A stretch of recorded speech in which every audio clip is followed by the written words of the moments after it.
অনেকদিন আগে আমি বলেছিলাম যে ডক্টর ইউনূস তিনি ফ্র্যাঙ্কেনস্টাইন তৈরি করছেন।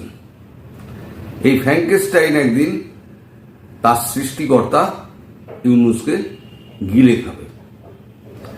আজ এতদিন পরে তার বাস্তবতা ফুটে উঠছে ক্রমশ। তিনি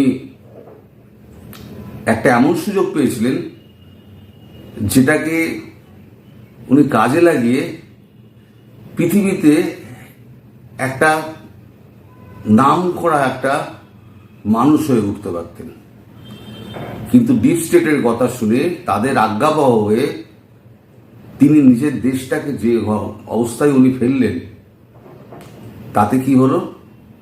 দেশের মানুষ তার বিরুদ্ধে চলে গেল। দেশ তার হাতে যে সরকার আছে সেই সরকারের হাত থেকে দেশ চলে গেল একটা উচ্ছৃঙ্খল ছাত্র জনতা, যারা বৈষম্য বিরোধী বলে নিজেদের দাবি করে, তাদের হাতে। পার্শ্ববর্তী বৃহৎ রাষ্ট্র ভারতের সঙ্গে তিনি বৈরতা সৃষ্টি করলেন। আমেরিকান যারা আছে তারা কোনোদিন কারোর হয় না, কোনোদিন কারোর হয় না। তারা দেখছে যে মানুষটা নিজের দেশকে ভালোবাসে না, সে আমার দেশকে কি ভালোবাসবে। ফলে তাদের যখন স্বার্থ সিদ্ধি হয়ে যাবে, হোক বা না হোক, পূরণ হোক বা না হোক, যখন দেখবে কাজ হচ্ছে না, তখন মোহাম্মদ ইউনূসকে একেবারে টয়লেট পেপার যেরকম থাকে না, ছুঁড়ে ফেলে দেবে। অলরেডি সে জায়গায় চলে গিয়েছে। দেশের মানুষের কথা উনি দেশের মানুষ ওটাকে বিশ্বাস করে না। সাধারণ যারা চাকরিজীবী, সরকারি চাকরিজীবী, তারা ওনাকে বিশ্বাস করেন না। তার যে উপদেষ্টারা আছেন তার সামনাসামনি না বললেও কিন্তু তাকে এড়িয়ে চলার চেষ্টা করেন। ভারত তো একদম খর্গহস্ত হয়ে রয়েছে এবং সমস্ত বিদেশি রাষ্ট্রগুলো তার উপরে ক্ষেপে বোম। কেউ কোনো রকম সাহায্য পাতি দিচ্ছে না। রেমিটেন্সের ওপর তার সরকার রিজার্ভ আছে বলে চেঁচায়। তাই এখন তো এই বৈষম্য বিরোধী আন্দোলন যারা করছে তাদের তো এখন চিনে গিয়েছে মানুষ। আজকে তাদের একটা ওই বিদেশ থেকে ডাক যারা দেয় না, তাদের একজন ডাক দিয়েছিল, রাষ্ট্রপতি চুপ্পুকে সরাবো, তোমরা সব বঙ্গভবনে 50 লক্ষ মানুষ তোমরা চলে এসো। এর আগে তো ভুল বুঝেছিল 5 আগস্টের সময়, তখন তো মানুষ চিনতে পারেনি, তখন মানুষ দলে দলে গিয়েছিল। এখন তো এদের মুখোশ খুলে গিয়েছে। আমি তো অনেক আগে রেকর্ড করেছি, অনেক দূরে বসে আছি, অন্য একটা রাষ্ট্রে বসে আছি, আমি তো সবসময় সব খবর পাই না। কিন্তু কালকের থেকেই আমি বলে যাচ্ছি যে কত লোক হয় আর রাষ্ট্রপতি চুপ্পুকে সরাতে পারে কিনা সেটাও আমি দেখার অপেক্ষায় বসে আছি। ওই জন্যই কালকে আমি লিখেছিলাম যে এখন বসে আমি দেখব যা 8 মাস 10 মাস ধরে বলে গিয়েছি, সেগুলো তো একটা একটা করে আস্তে আস্তে খুলছে। এইবারেতে আমার বসে দেখার সময়, আমি গ্যালারিতে বসে চুপচাপ খেলা দেখব। কূটনীতি তো ডক্টর ইউনূস তো বোঝেন না, কূটনীতির চাল কোথায় কি হচ্ছে সে খবর উনি জানেন না। উনি খবর রাখার চেষ্টাও করেন না, আর কোনো ওনার লবিং নেই। উনি ব্যাকডোর চ্যানেল দিয়ে ভারতের সঙ্গে একটা বোঝাপড়ার চেষ্টা করছে, কথাবার্তা হচ্ছে, ভারত হ্যাঁ করছে, কিন্তু সদুত্তর কিছু হচ্ছে না। উল্টে যে সমস্ত স্যাংশন লাগার কথা সে সমস্ত স্যাংশন কিন্তু লেগে যাচ্ছে। স্যাংশন লাগার ব্যাপারে কিন্তু কোনো রকমের নেই, ও কিন্তু হয়ে যাচ্ছে। তো যাই হোক, এখন তো তিনি রাষ্ট্র শাসন করছেন কি দুঃশাসন করছেন সেটা তো পরের প্রশ্ন। এই যে আপনাদের প্রথম যিনি মহিলাটি প্রতিবাদ করেছিলেন, তাবাস্সুম মুর্মি, তাকে একদিন বাদে বরখাস্ত করা হয়েছে। সেই ম্যাজিস্ট্রেট, তাকে বরখাস্ত করা হয়েছে।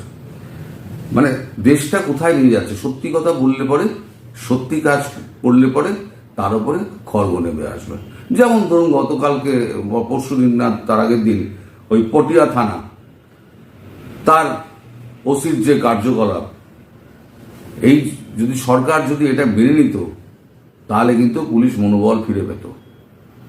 আপনারা সবাই জানেন, নতুন করে বলার কিছু নেই, যে একটা লোককে ধরে নিয়ে গেল, আওয়ামী লীগ করে একে অ্যারেস্ট করতে হবে। তো মগে মুলুক চলছে। তিনি একজনকে ধরে নিয়েছেন, সেই নিয়ে এখন বিক্ষোভ, তারপরে লাঠিচার্জ করেছেন, এখন তারপরে থেকে চলছে, তাকে ব্যবস্থা নিতে হবে। আলটিমেটলি সরকার এই মবের কাছে নথি স্বীকার করে সেই ওসিকে সরিয়ে দিতে বাধ্য হলো। তাহলে আপনি বলুন, এই সরকার কিসের সরকার? এর জনতার উপরে তো কোনো কন্ট্রোল আছে? এই ফ্র্যাঙ্কেস্টাইনের উপরে কোনো কন্ট্রোল আছে? নেই। তাই বলছি, তিনি খুব শিগগিরই ওই ফ্র্যাঙ্কেস্টাইনের হাতেই মারা পড়বেন। আর বাকি যেটুকু থাকবে সে তো ভারতবর্ষ তো ব্যবস্থা করছেই, করবেই। সেটা কবে করবেন, কিভাবে করবেন, সেটা আমাদের এখন একটু দেখতে হবে, একটু সময় লাগবে। এখন এই যে আপনাদের ওই যে মাফলার ব্যান্ড, প্রেস সচিব মাফলার দিয়ে থাকেন, মাফলার ব্যান্ড, তিনি এখানে লিখেছেন চ্যানেল 24 নিউজে, এখানে লেখা হয়েছে, কোনো রাজনৈতিক দলে যোগ না দেওয়ার সিদ্ধান্ত নিয়েছি শফিকুর আলম। নিজের ওজন বোঝে না, এর কে নেবে? একে কেউ নেবে? এ তো পাতে দেওয়ার যোগ্য নয়, একটা মূর্খ, কোনো বুদ্ধি নেই, কোনো জ্ঞান নেই, তাকে কে নেবে? সে উল্টো পাল্টা ভাঁট বকে বরং ইউনুসকে আরো বিপদে ফেলে দিয়েছে। যদি ওকে মুখ চুপ করে রাখা যেত, যদি ইউনুস মুখ চুপ করে থাকতেন, নিজের কাজটা নিজে করে যেতেন, এদেরকে যদি নথি স্বীকার না করতেন, তাহলে পরে এটা ভালো হতো। কিন্তু ডিপ স্টেটের কথা উনি শুনেছেন। এখন তিনি যে মর্যাদাটা পেতেন সারা বিশ্ব জুড়ে, সেটা তো গেছেই। এখন বাকিটুকু ওনার সম্মান তো গেলই, এখন প্রাণটা থাকে কি না সেটা সন্দেহ। কারণ পায়ের তলায় কিন্তু ইউনুসের মাটি কিন্তু জমি নেই। যে কোনো দিন ইউনুস সরকারের পতন হবে। এখন আপনারা বলেন যে পতন হবে, তার তো কোনো চিহ্ন নেই। এই যে 5 আগস্ট যে হঠাৎ শেখ হাসিনাকে সরে আসতে হবে, 5 আগস্ট বা 4 আগস্ট সকালেও কি আপনারা বুঝতে পেরেছিলেন? যারা আওয়ামী লীগ করেন তারা নিশ্চিন্তে ঘরের মধ্যে বসছিলেন, সরকার তো আছে। এই কনফিডেন্স আপনাদের শেষ করে দিয়েছে। এই কনফিডেন্স তো অতটা যদি না থাকতো, আপনারা যদি একটুখানি একটু সোজা হয়ে থাকতেন, একটু সতর্ক থাকতেন, তাহলে কিন্তু আজকে আপনাদের এই অবস্থা হতো না। এই কনফিডেন্স আপনাদের মেরে দিয়েছে, যে কনফিডেন্সটা মারবে ডক্টর ইউনুসকে। শুরু হয় এভাবেই, শেষও হয় এভাবে। সুতরাং এখন বসে নাটক দেখুন, অনেক কিছু দেখার বাকি আছে। আমি জানি না বিকেল অবধি কি হবে না হবে, কারণ আমি অনেক দূরে বসে খবরাখবর ঠিক সময় মতো পাই না। তবে আমার যা আন্দাজ, রাষ্ট্রপতি চুপ্পুকেও সরানো যাবে না, আর এদের যত হম্বিতম্বি কোনোটাই হচ্ছে মানে ফলপ্রসূ হবে না। ওয়াকারুজ্জামানকে যদি টিকে থাকতে হয় তার আসনে, তাহলে পরে তাকে কিন্তু এখন ডান্ডা ধরতে হবে। আর জাতির কাছে যদি বিশ্বাসঘাতক একবার প্রমাণিত হয়ে যান ওয়াকারুজ্জামান, তাহলে যেমন জাতি যেমন ডক্টর ইউনুসকে ক্ষমা করবে না, তেমন ওয়াকারুজ্জামানকেও ক্ষমা করবে না।